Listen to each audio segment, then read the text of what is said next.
नमस्कार दोस्तों। मैं कहीं भी जाता हूँ, अक्सर तो मेरा जीवन जो है वो घर से बाहर ही गुजरता है। मेरे पास पहनने के लिए दो चार कपड़े हों, इससे ज़्यादा मुझे कुछ नहीं चाहिए। हाँ, मेरे पास जो सबसे ज़रूरी चीज़ें हैं वो क्या होनी चाहिए, एक तो ये मेरा बैग, दूसरा ये मेरा स्पीकर, तीसरी पढ़ने के लिए किताबें, और चौथा ये लिखने के लिए नोटबुक, और ये मेरा चटाई जिस पे मैं योगा करता हूँ और मेडिटेशन करता हूँ, और ये मेरा बंदूक, मेरा हथियार, मेरी कलम, जिससे मैं कुछ लिखता रहता हूँ, और एक लैपटॉप जो बैग के अंदर है। लैपटॉप का इस्तेमाल बहुत ही कम करता हूँ, ज़्यादातर तो मैं मोबाइल पे और बुक पर लिखता हूँ। फुर्सत के पलों में गाना सुनता हूँ, और मेरे फेवरेट हैं गुलाम अली साहब और जगजीत सिंह।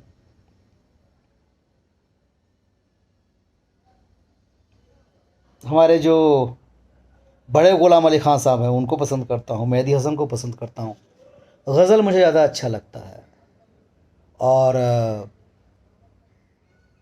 बड़ा मज़ा आता है मुझे वो गाने सुनने में। किशोर दा के गाने मुझे बहुत अच्छे लगते हैं, और रफ़ी साहब के गाने अच्छे लगते हैं ख़ास तौर पे। लेकिन मुझे गज़ल और ज़्यादा अच्छा लगता है। एक मीर साहब हैं, उनका पूरा नाम नहीं जानता हूँ, लेकिन वो बड़ी अच्छी गज़ल गाते हैं, मुझे बड़ा प्यारा लगता है कि बाखुदा अब तो मुझे कोई भी तमन्ना ही नहीं, फिर बाखुदा अब तो मुझे कोई भी तमन्ना ही नहीं।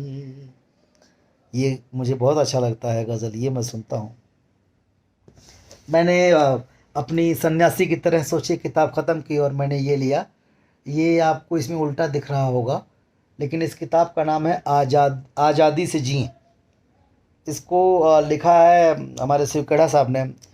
और हालांकि शिव खेड़ा को मैंने बहुत ज़्यादा नहीं पढ़ा, लेकिन ये किताब मुझे बहुत मज़ा दे रही है, बहुत अच्छा लग रहा है। उन्होंने बड़ी अच्छी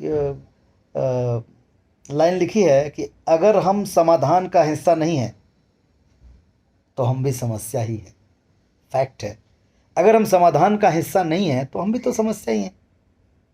जीतने वाले कोई अलग काम नहीं करते, वे काम अलग ढंग से करते हैं। जीतने वाले कोई अलग काम नहीं करते हैं, लेकिन उसी काम को वो अलग ढंग से करते हैं। तो ये बड़ी कमाल की किताब है। और दूसरी एक विश्व हिंदी यात्रा, ये एक बड़ी कमाल की पुस्तक है। ये विनोद कुमार विश्वकर्मा विमल साहब ने लिखा है। ये मैंने अभी दो चार पेज पढ़ा, और इसका मैंने वो पढ़ा, क्या बोलते हैं, भूमिका। तो मुझे समझ में आया कि यार ये तो बड़ी कमाल की चीज़ है। तो मैं उसके बारे में तो अभी नहीं, अब ये दोनों किताब पढ़ने के बाद आपको इस किताब के बारे में बताऊंगा। और फिर मैं आपसे कहूँगा कि आप किताबों से मोहब्बत कीजिए। जीवन भर ज्ञान का स्रोत किताब है, जितना पढ़ सकते हैं उतना पढ़िए। आने वाली जनरेशन आपसे सवाल करेगी कि आपने उन्हें क्या दिया है। जैसे मेरे समझ में आता है कि एक काम, एक अभियान पर जो नहीं लगा, पेड़ बहुत लगवाने चाहिए। गांव में, क्षेत्र में, समाज में, नालियों पर, चक्रोट पर, ग्राम समाज पर, पुल पर, नदी पर, नहर पर, जहां भी संभव हो पेड़ लगवाइए। सबसे आपकी अपनी संपत्ति जो पड़ी हुई है उसमें पेड़ लगवा दीजिए। लगवाइए ना पेड़, यार क्या फर्क पड़ता है। आप नहीं खाओगे, आपके बच्चे खाएंगे उसका फल। आम लगवाइए, अमरूद लगाइए, अनार लगाइए, पाकड़ लगवाइए, गूलर लगवाइए, पीपल लगवाइए, ऐसे ऐसे वृक्ष लगवाइए। तो समाज की सेवा तो हम किसी भी तरीके से कर सकते हैं। हर आदमी चाहता है कि सुभाष चंद्र बोस पैदा हों, सरदार भगत सिंह पैदा हों, महात्मा गांधी पैदा हों, लेकिन मेरे घर में नहीं, पड़ोस के घर में। इन दिनों मैंने थोड़ा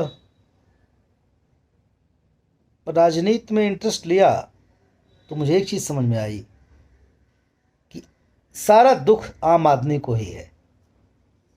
बड़ी बड़ी बातें जो नेता करते हैं पूरा नहीं करते हैं। उनके दो चेहरे होते हैं, एक खाने के, एक दिखाने के। दिखाने वाले चेहरे जो होते हैं, मैं करूँगा मैं करूँगा मैं करूँगा, कब करेंगे?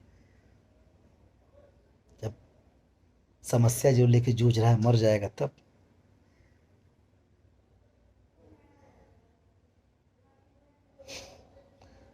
देखिए क्रांति कब आती है और कब हमारी। मैं यहाँ विरोध करने के लिए नहीं बोलता, क्योंकि इसीलिए मैं कहता हूँ कि किताबें पढ़िए। जब आप पढ़ेंगे, हमें हर व्यक्ति को जगाना है।